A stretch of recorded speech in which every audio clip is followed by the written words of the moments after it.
Hello, my name is Dr. David Wilson. I am the director of the NIH Tribal Health Research Office. I'm also a member of the Navajo Nation. And today I am joined by my colleague, Dr. Nora Volkow, who is the director of the National Institute on Drug Abuse, or as many refer to it as NIDA, which is also a part of the NIH. The mission of NIDA is to advance the science that better understands the causes and consequences of drug use and addiction, and to be able to apply that knowledge to improve individual and public health. So welcome, Dr. Volkow. Thanks very much for having me, Dr. Wilson. Can I call you David? Absolutely, absolutely. So we're here today to have a special discussion on drug use and addiction, which are really tremendous areas of concern, not only in Indian country, but I think we're seeing a lot of challenges throughout the United States. So I'd like to start off with a couple questions. Dr. Volkow, the COVID-19 pandemic has fueled a tragic situation with deadly consequences, specifically around drug use and addiction. Can you share what you're seeing, not only on a national scale, but what's happening specifically among American Indian and Alaska Native communities? Yeah, and unfortunately, what you're saying is correct. We've seen an acceleration of the number of deaths associated with overdoses during the COVID pandemic. So during the 12 months that ended up in April of 2021, the CDC just released data that tells us that more than 100,000 people died during that year. And so everyone has been affected, and it reflects very much the challenges that we have all been facing as a society, with the uncertainty, the stress, the loss of loved ones that actually are associated with behaviors that lead people sometimes more greater likelihood of taking drugs and taking drugs in ways that are more dangerous. While at the same time, we've seen that the illicit drug market has been loaded with very, very dangerous drugs like fentanyl and methamphetamine that have very high lethality rate. And within these very major challenges, we have also seen tragically that there are some groups that are affected more than others. And for example, we have noted in the past 4 or 5 years that among American Native and Alaskan American Indians and Alaskan Natives, there had been an increase in overdose deaths from opioids, but importantly from methamphetamine. So methamphetamine has been devastating American Indian communities, Alaska Natives, in ways that no other community has seen. And unfortunately, again, this has been exacerbated by the pandemic. And the other aspect about it that actually makes the issue so very challenging is that we have seen that at least 75% of the overdose deaths from methamphetamine were associated with drug combinations, methamphetamine that was contaminated with fentanyl. So when people that are taking methamphetamine consume it, they don't really know that it may have fentanyl, and they have no tolerance to opioids. And fentanyl is among the most potent opioids that we know of. So that increases the risk of overdoses. Wow, there's just so many things to think about. So you mentioned a lot of different things that have worsened the trajectory of these conditions that were specifically related to the pandemic. Are there any other things aside from the isolation, and is there challenges of people having access to resources where they can seek care, where they can seek support for those who are suffering from addiction, in American Indian, Alaska Native communities? Well, there are treatments and actually support systems have been expanded over the past 2 or 3 years because of the significant increases in overdose deaths. However, during the COVID pandemic, access to those services has been curtailed enormously because, for example, the healthcare system was overwhelmed with COVID cases, and it couldn't actually have the capacity to accommodate other needs. And that affected very negatively the outcomes on people that were taking drugs, because that's a place where they could go and get initiated in treatment and or get the treatment there or referred to specialty centers. The treatments that are apart from the healthcare systems, specialty treatment for substance use disorder, for example, also suffered during the COVID pandemic. Many of them closed their doors or decreased the staffs that were able to take care of patients. They were much harder to access because of difficulties in transportation. And so it became very, very challenging for everyone, including the American Indians and Alaska Natives, that to start with had a much harder access to some of these treatments. Some of the tribes are actually in rural areas, and there are not nearby treatment facilities that can provide access to support systems necessary for stopping taking drugs and for achieving recovery. So all of that negatively impacted actually. So in the one hand, as you are commenting, the stressors, the social isolation, leading people to take more drugs, but then the systems that could protect them and help them get out of the dangers of drug use and addiction were curtailed by the pandemic.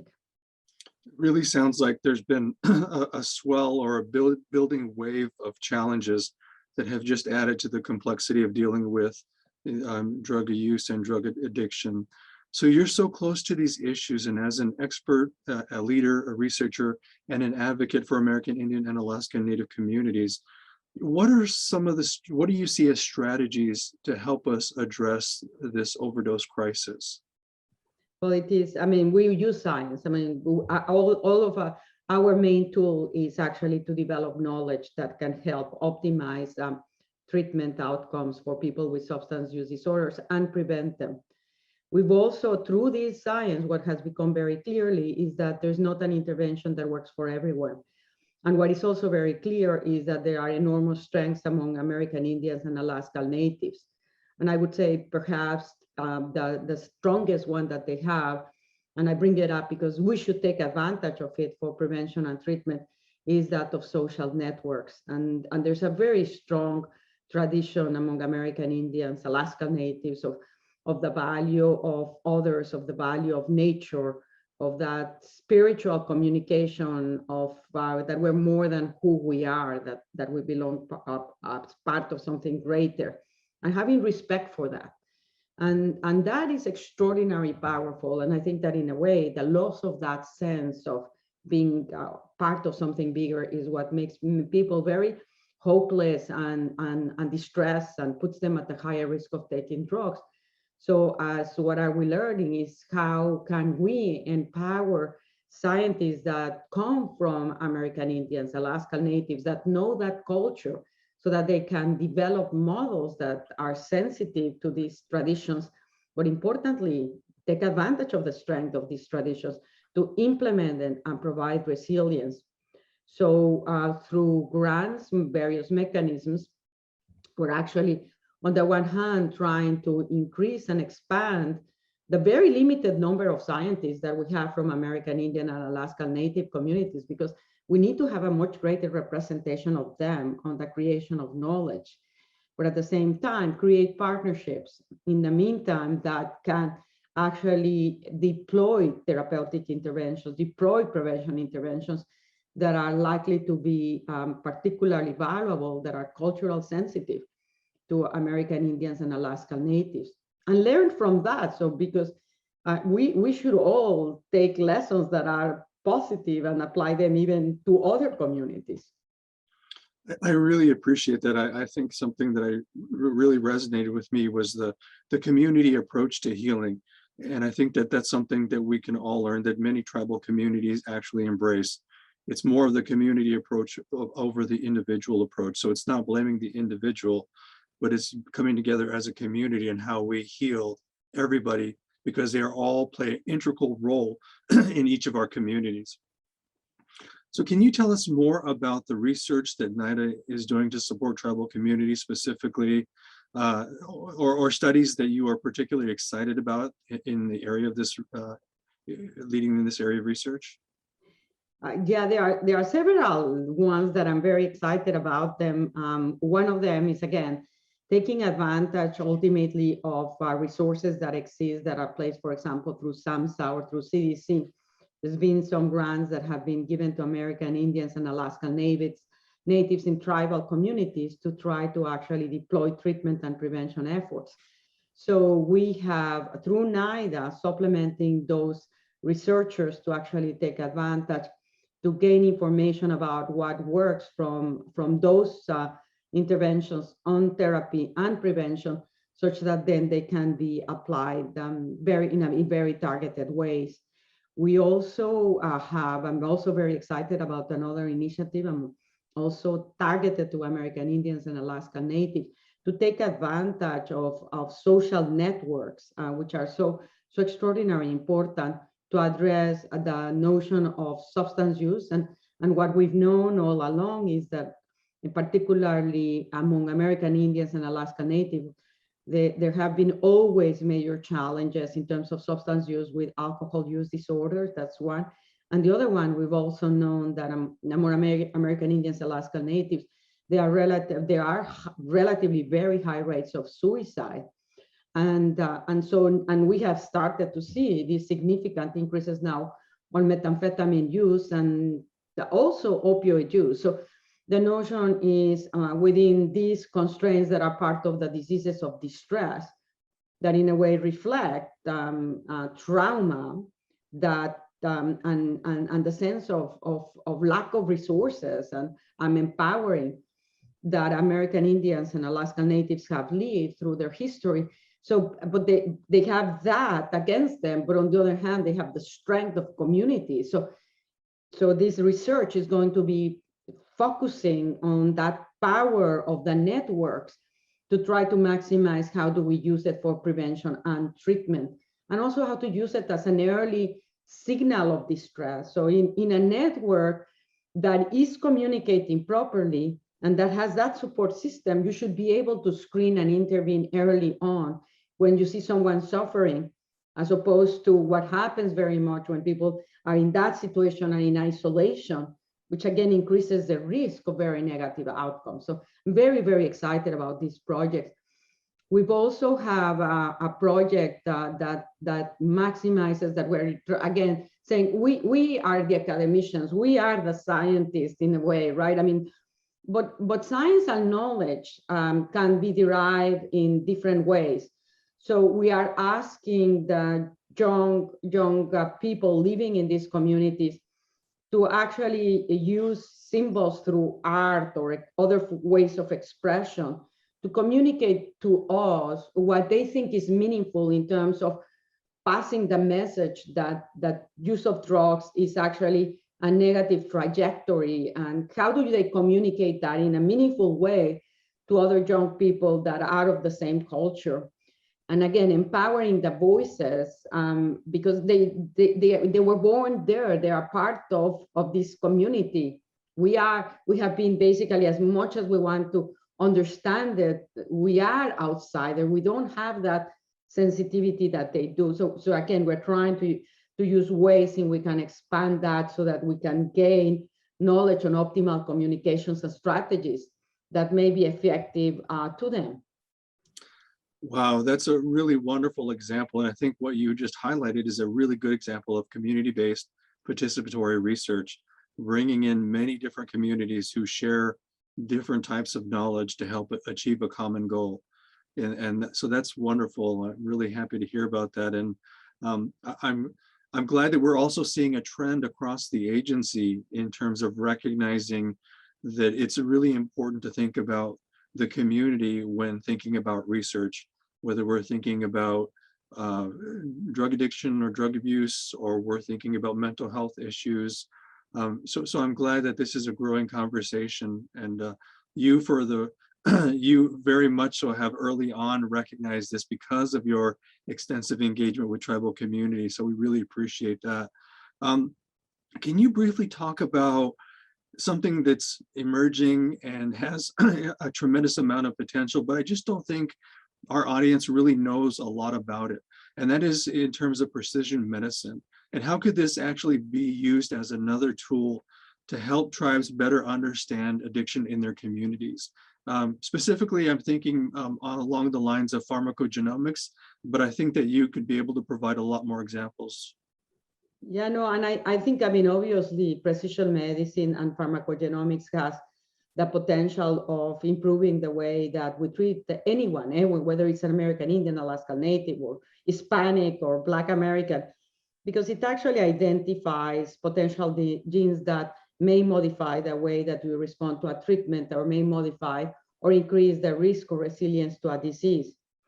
As we're dealing with substance use disorders and addiction, including addiction, what we need to be mindful is that the main contributors right now in terms of the impact that these drugs are creating in our communities, at this point is not genetics. At this point is social and economical factors that are driving people to despair, and that are also pushing an illicit market that is very profitable. So these are major impact factors. I mean, genetics certainly makes you more higher risk. So genetics are going to make you more or less vulnerable to adverse or resilient circumstances. They are going to modulate that response. But when you have not addressed the main source of the harms from addiction, you're not ready to take advantage of ultimately the tailoring of that intervention.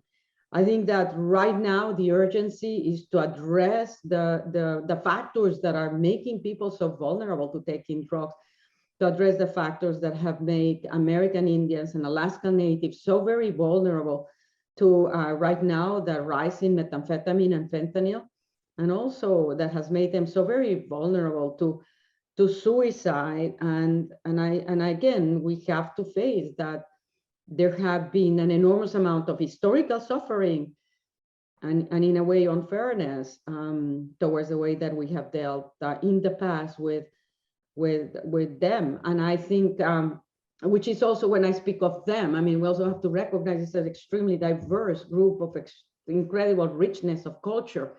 So it's not like we can even put them in just one category, but of a richness that historically we had not been able to appreciate. And I think that this is a time with COVID that it has forced us into thinking that these disparities are untenable and that it's hurting everybody.